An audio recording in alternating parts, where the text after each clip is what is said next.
The elder days of Middle-earth were a time of strife and glory, of grand battles and the bitter sweetness of lost love. But in the midst of this chaos and darkness, there was an elven city of light and beauty, hidden from the gaze of Morgoth, the dark foe, and his minions. This city was called Gondolin, the city of 7 names, and in the first age of Arda, it was the last bastion of the Noldor elves in the face of the evil that threatened their land. Gondolin was built by Turgon, son of Fingolfin, a wise and noble lord of the Noldor, who sought a refuge for his people from the strife and danger that surrounded them. He was guided by a god, the Vala Ulmo, to the Vale of Tumladen, surrounded by the encircling mountains of the Echoriath, and there he built a city on a rock in the image of Tirion upon Tuna in the realm of the Valar. Its white walls were tall and strong, and the towers shone like beacons in the sun. Within, there were many fountains, gardens and halls filled with music and laughter of the Gondolindrim. For many centuries, Gondolin remained hidden from the eyes of the world. Its people were strong, proud and free, living in harmony with one another and with the world around them. It was a place of hope, a symbol of resistance against the shadow that had descended upon Middle-earth. But alas, all good things must come to an end. For the Dark Lord Morgoth had long desired to find and destroy the hidden city of Gondolin. And so he sent forth his spies and thralls, scouring the land, seeking if he might glean even the faintest trace of its location.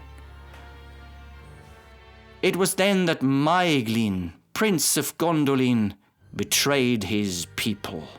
He gave in to the promises of the Dark Lord and his own ambitions, and revealed the location of the hidden city.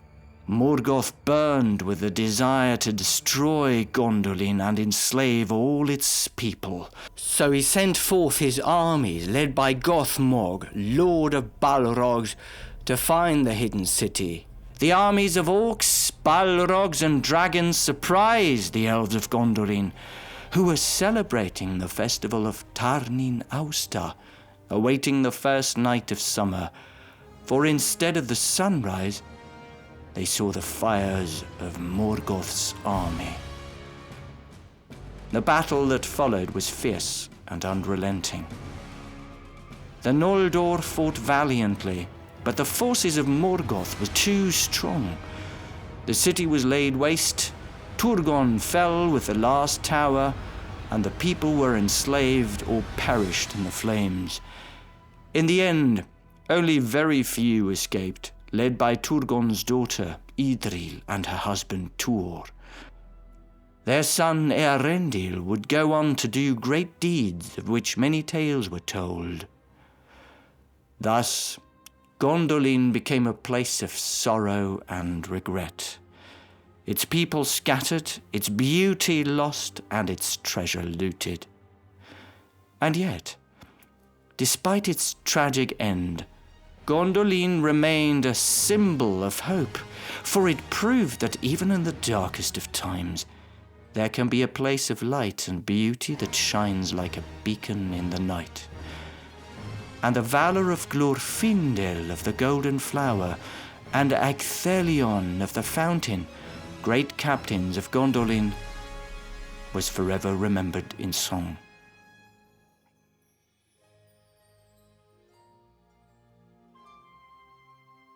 Gondobar I am called, and Gondolimbar, city of stone and city of the dwellers in stone. Gondolin, the stone of song, and Gwarestrin I am named, the tower of God. Garthurion, or the secret place, for I am hidden from the eyes of Melkor. But they who love me most greatly call me Loth, for like a flower am I, even Lothengriol, the flower that blooms on the plain.